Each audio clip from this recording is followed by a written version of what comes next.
Шминката почна да паѓа со штрајкот на лекарите. Цензурирани или никакви вести за она што ни се случуваше во главниот град, за она што се случуваше во другите градови, за она што се случуваше со пациентите и докторите.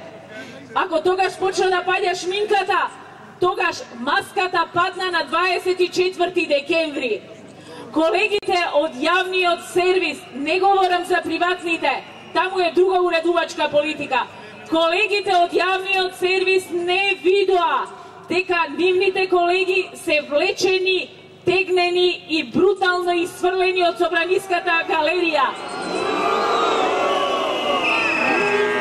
Од местото каде што јас 20 години известувам, од местото каде што работат новинарите и ги добиваат вистинските слики и снимки за она што се случува во Собраниската сала.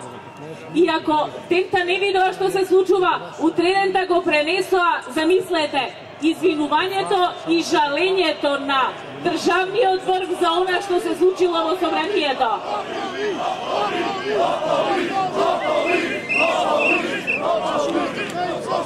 Тоа беше почетокот на крајот на македонската радиотелевизија.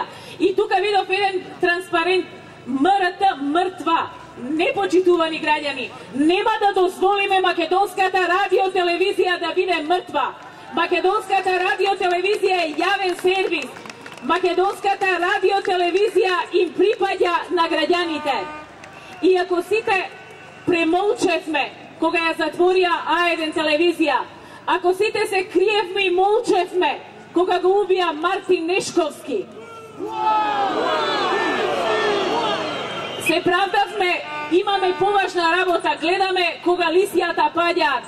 Немојте сега да се извинуваме дека имаме побитна работа, дека го гледаме Сулеман Величествениот.